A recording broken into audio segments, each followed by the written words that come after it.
Hello friends, I am glad to see you again. Today I will talk about the HOA, which says that I can no longer live in my house.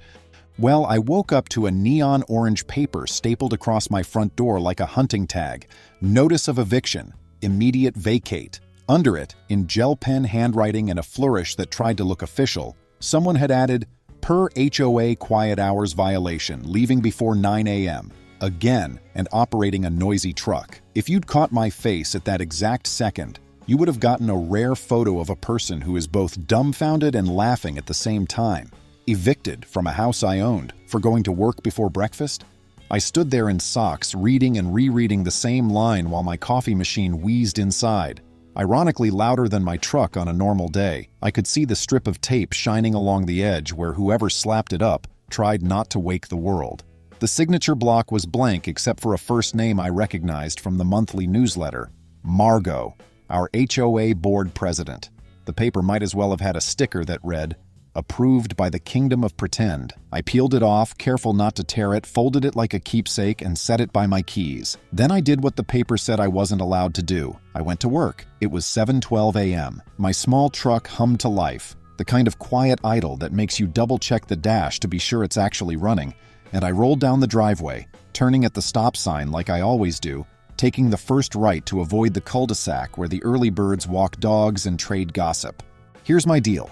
I bought my house with a chunk of my savings and a loan I intend to wrestle into submission faster than planned. I went through all the disclosures, including the thick stack of HOA covenants, conditions and restrictions, the CC&Rs, scribbled notes in the margins, and asked questions until the listing agent got that glazed smile. Quiet hours were in there, sure. 10 p.m. to 7 a.m. Keep noise reasonable. Don't rev engines or host a drum circle at dawn. Normal stuff. There was nothing about being trapped until 9 a.m. like the neighborhood had turned into a hotel on weekends. The truck? It's a two-door, short-bed, six-cylinder with a regular muffler, registered as a standard personal vehicle. No commercial decals, no ladder racks. It's smaller than both of my neighbors' SUVs. I work for myself, doing electrical and low-voltage installs, networking, smart thermostats, security panels. I keep my tools in a rolling case in the garage so my truck stays bare bones. I chose it because it fit in my garage and because the engine idles so quietly you can hold a conversation next to it without leaning in. So yeah, I thought the notice was a prank. Until I got to my first job and there was a second email from the HOA attached to the electronic version. 2 fines and a threat. Dear member, it opened, which is the HOA's way of saying, we already forgot your name, but not your dues. Due to repeated violations of the Neighborhood Quiet Hours Update, adopted by board resolution last month, and the prohibition against loud or commercial vehicles, your tenancy is revoked effective immediately. A lock change has been scheduled. Please vacate. I read it again. Tenancy, like I rented. I called the number at the bottom and got a voicemail that said, in a cheerful recorded tone, that all concerns should be submitted in writing, and that the board only meets in person every other Thursday at 4 p.m., which, in our neighborhood of working people, was the same as saying, never. You know that moment when you feel stubbornness click into place like seatbelts? For me, tenancy revoked did it. I finished my job. A thermostat upgrade for a retired teacher who paid cash in exact bills like she was keeping the ghost of balancing a checkbook alive, and drove back at lunchtime. I found my neighbor, a tall guy named Bennett who always wears a hat, pointing his phone at my door. He'd live-streamed raccoons raiding trash just last week, so I figured he was capturing another nature documentary. He turned, saw me, and jogged over. Man, you saw the paper? He asked. Yeah, I said. I'm still trying to figure out what universe I tripped into. You missed the best part, he said. Margot posted on the community app that unauthorized vehicles are being phased out. She put your truck's photo under it like she was the sheriff in a poster. My phone buzzed. Another email. This one had a link to updated rules. A PDF with formatting like someone had used a typewriter font to seem serious. The rules allegedly said no one could egress, their word not mine, the subdivision in a personal vehicle before 9 a.m. on weekdays due to excessive morning noise, and vehicles louder than a standard family SUV were prohibited. No examples, no decibel levels, no process beyond board's discretion. It also asserted the board could evict tenants for any breach. Nowhere did it explain how an HOA evicts a homeowner, because, newsflash, an HOA doesn't. They can fine. They can lien. In some states, they can even try to foreclose for unpaid dues if they're particularly aggressive and the law allows it. But you left for work at 7:12 a.m. isn't a mortgage default or unpaid assessment. Bennett shook his head. She's got it in for you. Remember 2 weeks ago when she came by with a measuring tape to see if your truck's tire was on the sidewalk? And she was wrong by 1.5 inches, I said. I recorded that, Bennett said. She didn't see me behind the oleander. I can share it if this blows up. Appreciate it, I told him. I went inside, opened the HOA packet I'd kept in a file, and started making a list. The CC and Rs came first. They're a contract, and the board can't just invent whatever rule they want and call it binding if it conflicts with the CC and Rs or state law. They can adopt reasonable rules about common areas and enforcement procedures if the documents give them that authority, but they still have to be reasonable, non-discriminatory, and adopted properly with notice. There's also due process buried in there. Notice of alleged violation, an opportunity for a hearing, the right to appeal. I'd had none of that, just an orange paper and a plan to change my locks, which, if they tried it, would be a criminal issue. You don't change locks on someone's house unless a court tells you to, and a civil HOA board is not a court. I drafted an email, calm, short sentences. It said, I am the owner of the property. I have not consented to any lock change. Any attempt to enter or change locks will be reported as unlawful entry and trespass. Please provide the following. The board resolution the email cites, proof of proper adoption under the CC and Rs records of notice and hearing afforded to me, the decibel standards you intend to use, and evidence that the HOA has authority to evict an owner for alleged rules violations. Please consider this a formal dispute of any fines and a request for a hearing. I CC'd the HOA's management company. We didn't have a full-service manager, just a part-time administrator who sent newsletters and deposited checks. Her name was Nita. She answered most emails with, "Please direct your concerns to the board." I hit send anyway, and then I pulled up our city's noise ordinance. It wasn't complicated. Standard residential noise thresholds with decibel numbers, quiet hours closer to 10 p.m., 7 a.m., and a specific call-out that vehicles operated normally aren't violations unless they're modified or used in a way that's unreasonably loud. The ordinance even listed decibel benchmarks. If your day-to-day vehicle idled under a certain number at the property line, you were fine. I drove my truck into the garage and let it idle. I pulled out the cheap decibel meter I bought online last year when my neighbor across the back fence installed a subwoofer that rattled my cabinet glass. It hovered a comfortable handful of points under the city daytime threshold. Better than my dishwasher, no joke. I took a quick video, a timestamp, the meter display, my truck at idle, a shot of my neighbor's SUVs starting up in their driveways for comparison. Those were louder at startup than mine. I sent the video to myself, slapping a subject line on it, evidence.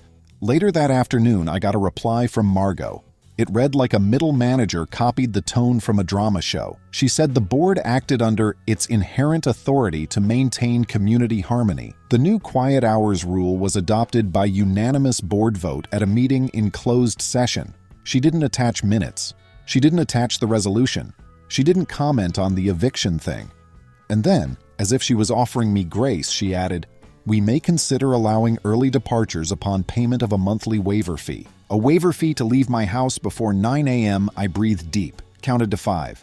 I replied asking for the authority for closed session adoption of new rules, which the CC and Rs reserved for personnel matters, litigation, and certain sensitive topics, none of which included creating a rule that traps people in their homes until morning talk shows wrap. "Stop emailing me," she wrote back. "All issues will be addressed at the next board meeting." The next board meeting was 2 weeks away. Since she'd scheduled the lock change, effective immediately, I guess the plan was to hold my front door hostage until then. That night, just to be sure, I swapped my front deadbolt for one with a smart lock I could monitor from work. I left the old one in a drawer. I added a small camera that captured the top step. It sent an alert when a person approached, and it stored clips offline in case anyone with too much self-importance decided to get creative with bolt cutters. At dawn the next day, I did a little malicious compliance. I pushed my truck out of the driveway with the engine off. I've done that plenty when I had to do a midnight run to get a part and didn't want to wake anyone. The grade is gentle and the truck moves under its own weight if you ease it. I coasted down to the public street that was outside our HOA boundaries, hopped in, started the engine there, and left for an early job. I wasn't technically egressing the subdivision in a vehicle under their imaginary rule. I was taking a morning stroll that happened to be behind my truck. If they wanted to call it splitting hairs, fine. There's nothing in the CC and Rs about pushing your own car in neutral while whistling. Around lunch, my camera pinged me. 2 people on my step, Margot and a thin man wearing a polo with compliance stitched on the chest. He carried a clipboard the size of a cafeteria tray. She had a locksmith with her, no logo on the van. They stared at the smart lock like it had spoken to them in code. The clip caught her saying, "We have the right," and the locksmith saying, "Ma'am, unless this is a landlord-tenant situation with a court order, I'm not touching it." Bless that locksmith. He walked away. Margot glared at the door like it had insulted her ancestors. I forwarded the clip to myself, labeled it "break-in attempt aborted," and emailed the board again. Any attempt to change locks will be reported to police as attempted unlawful entry. You do not have authority to evict an owner. Provide the documents I requested. Please also take notice that any interference with access to my property or utilities will result in legal action for damages and injunctive relief. That's when my neighbor across the cul-de-sac, a soft-spoken woman named Sarai who teaches music from home, knocked. "I hate to bother you," she said, twisting her hands. "But Margot told my students' parents that my morning lessons are illegal because of the new rule. She said I need a waiver to have any car pull up before 9 a.m. Tell her to put it in writing," I said, "and then save that writing. Also, I have a copy of the CC and Rs. They don't give her the power to do that." Sarai looked relieved but scared. "She said fines a stack daily. I can't afford to get squeezed." She wasn't the only one. Over the next 3 days, I learned that Margot had started sweeping the neighborhood with her clipboard and a portable scale, telling people their vehicles were too heavy, because a blog said heavier cars were louder. She said she'd grandfathered bigger SUVs as standard, while smaller vehicles with aggressive engine noises like small trucks were now prohibited at her discretion. I asked for her decibel numbers. She didn't have any. She had opinions. I'm not a lawyer, but I do know how to read, and I'm stubborn about reading things that affect my money. So I spent an evening cross-referencing our CC and Rs with my state's HOA statute. That law gave owners the right to inspect association records, minutes, financials, the works, with reasonable notice. It required proper notice before the board could adopt a new rule affecting use of property. It spelled out due process for fines, and confirmed that any lien power the HOA had was for unpaid assessments, not made-up penalties or a leaving early tax. Some states let HOAs foreclose for fines if they go unpaid long enough.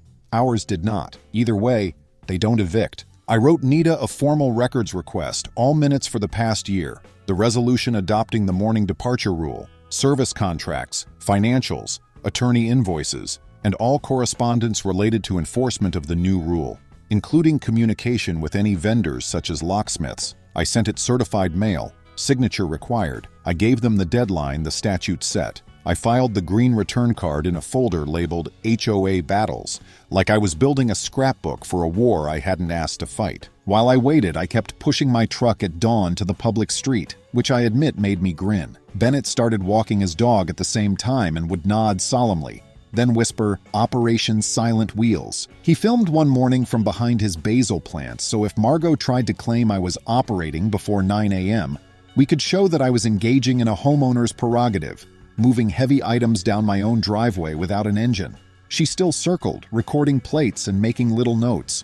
One morning she told me with audible triumph that the board had voted to classify any action that results in a vehicle leaving the property boundary as a violation. I asked if they'd voted on that in another closed session. She said yes, as if that settled it. I said, "Cool, that's voidable." And her eyes did this thing I can only describe as a twitch under a smile. In the middle of this, a new thread showed up on the community app. It was from a guy named Arlo, who had recently added a small ramp at his front door for his 8-year-old to navigate more easily with a mobility device. The ramp barely rose off the ground and matched the color of his steps. The HOA sent him a violation letter demanding its removal because no alterations to front elevation are allowed without approval. Arlo had sent in a request with a doctor's note. The board tabled it at their last closed session and then denied it. He wrote his post carefully. No blame, just facts and a plea. I thought there were laws about reasonable accommodations. Does anyone know the process here? There are laws. The Fair Housing Act requires housing providers, including HOAs, to make reasonable accommodations in rules and policies when necessary to afford a person with a disability equal opportunity to use and enjoy a dwelling. Reasonable is the key word, but a small ramp that doesn't alter the structural integrity of a house is a textbook example of something that should be approved. I messaged Arlo privately.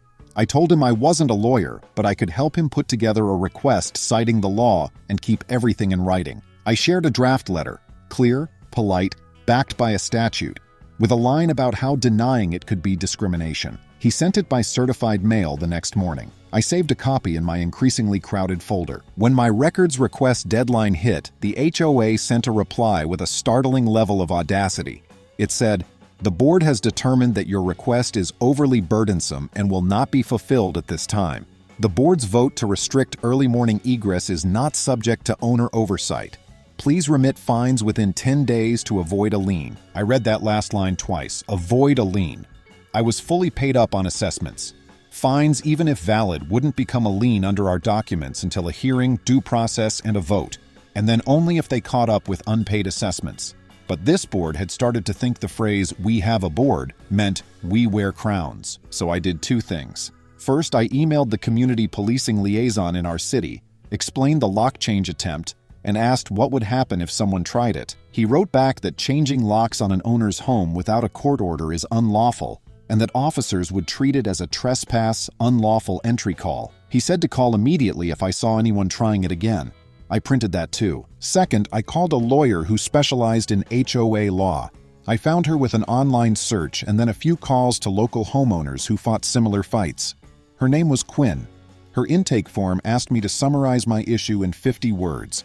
I wrote, "HOA invented rule, no leaving the subdivision before 9 a.m., threatening fines, liens, and eviction of owner. Attempted lock change, refusing record request. Also possible discrimination re neighbor's ramp." The assistant laughed softly and said, "You will get along with Quinn." Quinn called me back the same day. She asked good questions. She'd seen everything, including a board that tried to ban solar lights because they didn't like the glow. She said the early departure rule was almost certainly unenforceable and likely void because it contradicted the CC and Rs and the municipal code. She said the board couldn't deny records like they did without facing statutory penalties. She said the eviction language was both wrong and reckless. "Send me the documents," she said. "I'll write a letter that hits the right notes." I sent them all. The orange notice, the PDF update, the emails, the video clips, the reply about records, the app screenshot where Margot had posted my truck like a trophy. I included Arlo's letters and the denial, with his permission, because Quinn said it might show a pattern of overreach and, in Arlo's case, discrimination. We planned our strategy: a formal demand letter, a request for emergency injunctive relief if they tried to enter again, and a notice that if the board pursued unlawful enforcement, we would seek attorney's fees as the prevailing party under the statute. 2 days later, I learned my HOA president had a habit that would become her downfall. She loved to write in the margins of paper copies with little glitter pens, and then she loved to toss those papers in the recycling bin at the clubhouse without shredding them. I didn't know this because I was rummaging through recycling. I knew because Bennett does the neighborhood cleanup volunteer day, and he found a sheaf of printed emails on top of a stack. He doesn't snoop, he picks up litter, but it's hard to miss pink notes that say, "We should make an example of him," and "If owners see we can control morning traffic, they'll stop pushing back." He did not read the contents beyond what was visible. He took a photo of the top page and then told me he'd put the stack back. I told him to leave it alone and thanked him.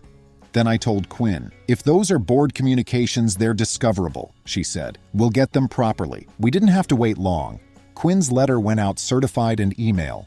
It quoted the relevant CC and R sections in state law, with citations in that quiet way lawyers have that says, "This isn't a debate." It notified the HOA that any further attempt to enter my property would result in a police response. It demanded that the board cease representing they had authority to evict an owner and that they retract the false notices. It demanded records within 5 days, with a threat of a petition for enforcement and statutory penalties. It also informed them that refusal to grant a reasonable accommodation for a disability might expose the association to liability under federal and state fair housing laws. Finally, in what I like to call the paragraph of calm fire, it offered a path: rescind the unlawful rule, schedule an open meeting notice to all owners, and adopt any reasonable rules going forward consistent with the governing documents, with an actual owner comment period. The alternative was litigation. Margot responded in a way that suggested she'd skimmed only the parts she wanted to be mad at. "The board will not be intimidated," she wrote. "Your client has a loud truck and a disregard for community peace. This board was elected to solve problems." 2 hours after Quinn received that, the HOA's insurance carrier sent a very different email. It reminded the board that their policy did not cover intentional violations of law, and that defense coverage for board members might be denied if they acted outside their authority knowingly. It recommended the board consult independent counsel. That same evening, my camera caught Margot returning with her clipboard and a tape measure. She stretched the tape from my garage to the sidewalk and back like she was calculating the trajectory of a comet. She peered into my truck window and scribbled. Then she went to the corner where Arlo's ramp sat, snapped photos like she was documenting a crime scene, and nodded to her compliance guy. The man looked like he had heartburn. I was done playing nice. I texted a dozen neighbors I knew through block parties and asked them if they'd had any strange letters. The floodgates opened. One was a nurse who leaves for her shift at 6:30 a.m. She'd been told she needed to park on the public street outside the subdivision if she wanted to keep her job. Another was a dad who shared custody and had to drop off his kid at school. He was told to arrange different times. A retiree who plays in a morning pickleball group got a laughably officious warning about excessive racket usage during unauthorized travel hours, which we still joke about. 4 of them sent me copies. Margot had gotten creative with her phrases: community tranquility duty, egress management, owner compliance fee. The more I read, the more obvious it became. This wasn't about noise. This was about control and about one person's fantasy of what a morning should look like from her porch. Quinn suggested we take the fight where Margot wouldn't expect it. Proper process. "They're banking on apathy," she said. "Call a special meeting. Your CC and Rs almost certainly allow a percentage of owners to petition for it. Get signatures, put recall of the board on the agenda, demand an election." I checked. She was right. If 10% of the owners signed a petition, the board had to schedule a special meeting within a set number of days to address the petitioned items. Bennett and I started canvassing, not like door-to-door sales, but like neighbors with a clipboard of our own. We didn't knock late. We didn't exaggerate. We showed people the orange notice and the emails and the new rules. We asked them if they were okay with paying a fee to leave for work before 9 a.m. We left out emotion and stayed polite. People signed. Some told us stories that built a picture. The board had hired a landscaping company without bids. The treasurer hadn't produced a monthly report in a year.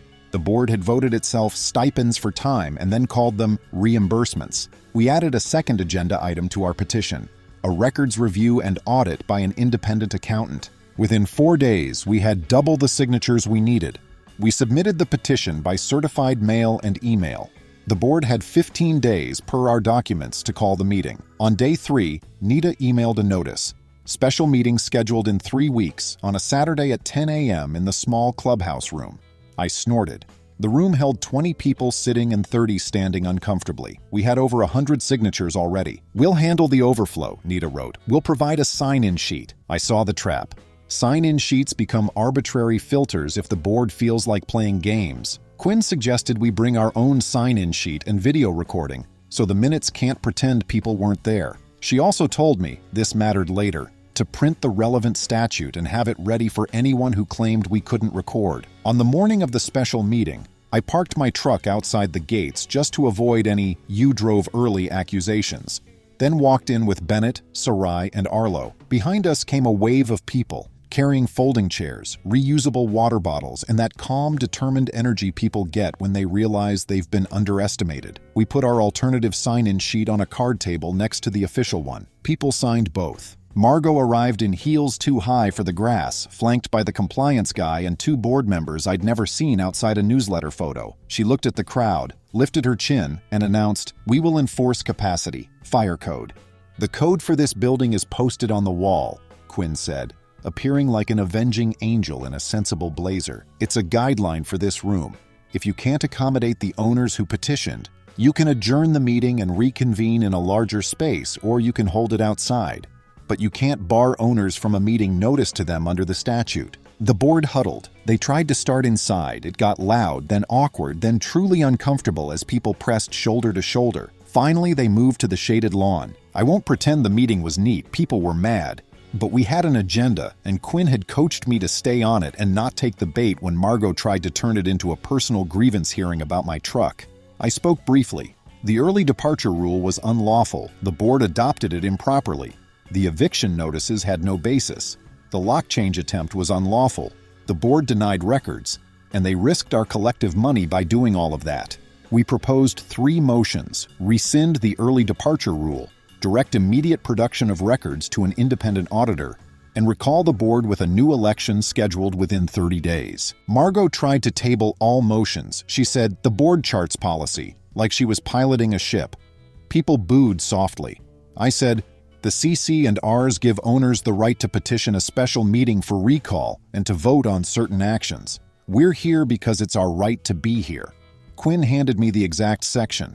I read it aloud. You could feel people straighten with the relief of hearing the playbook read properly for once. And then Sarai stood up and talked about her students, how some parents leave for shift work before dawn, and how telling them they couldn't drop off their kids for an 8 a.m. lesson was the same as telling her she couldn't work. Arlo spoke next, soft as felt, about his kid and the ramp, and there was a second when everyone stared at that small incline of wood like it had turned into a test. Were we a neighborhood or a theater for power? The answer settled over the lawn like shade. The vote wasn't close. We rescinded the rule, ordered records, and recalled the board out on the grass because the clubhouse couldn't hold the crowd. The CC and Rs required a secret paper ballot with an inspector, so we brought envelopes and tally sheets, the kind of preparation bullies never expect. When Margot announced the recall was out of order and tried to adjourn, Quinn stepped up like a metronome in a noisy room. Steady, precise. "You don't have that authority with a quorum present," she said, pressing a small wooden gavel into my hand. "As chair appointed by the petition, continue." So I did. We collected ballots in plain view. The inspector called totals aloud, and when Margot reached for the envelopes, Quinn's calm no froze her hand midair. Margot and her satellites were out.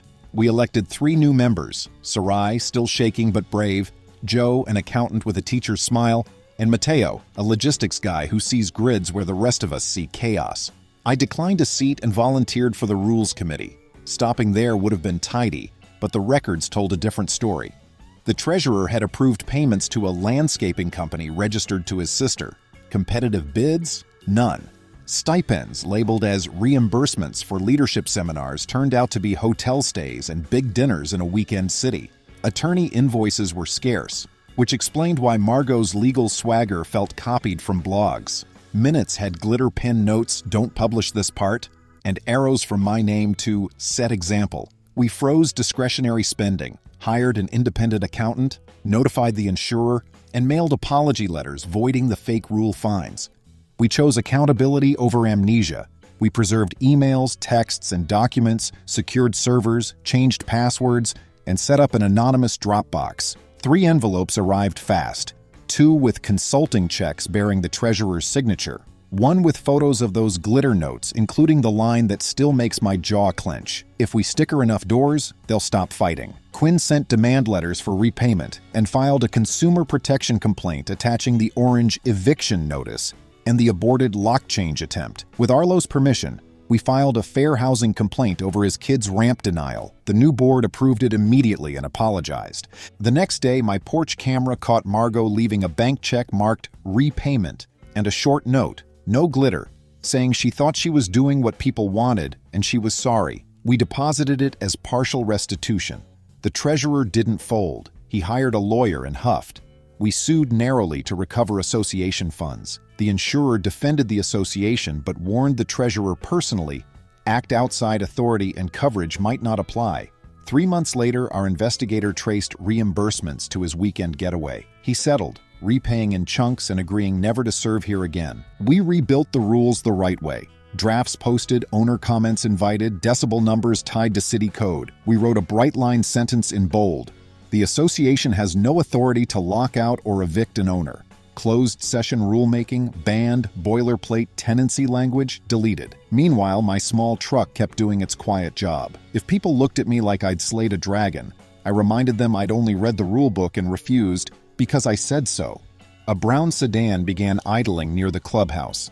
I watched it meet the compliance guy, Zeke, by the swing set. At the same time, Sarai's student's dad, who writes for a regional paper, pulled city emails.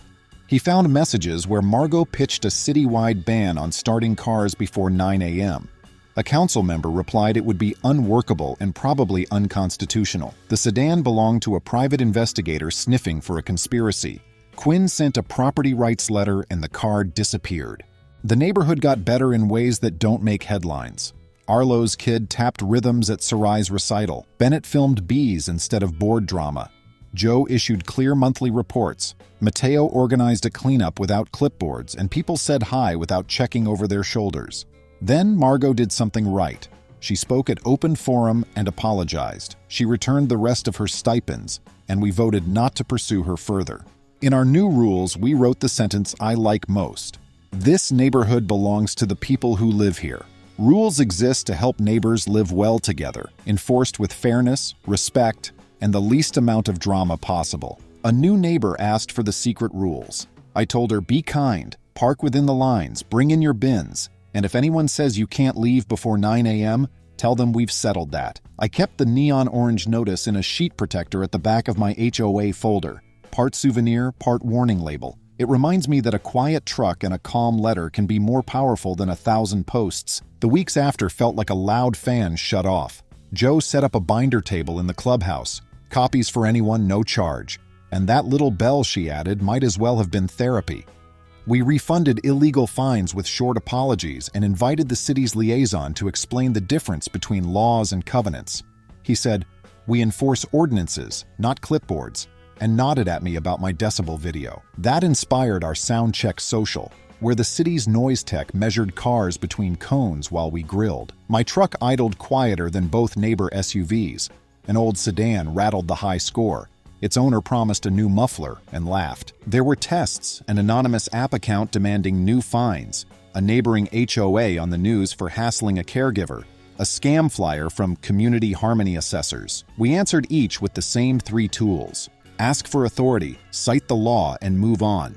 The insurer's loss control visit ended with a rep chuckling when Mateo said, "We follow state law and city code. We don't invent an automotive lab." That's how I want it remembered.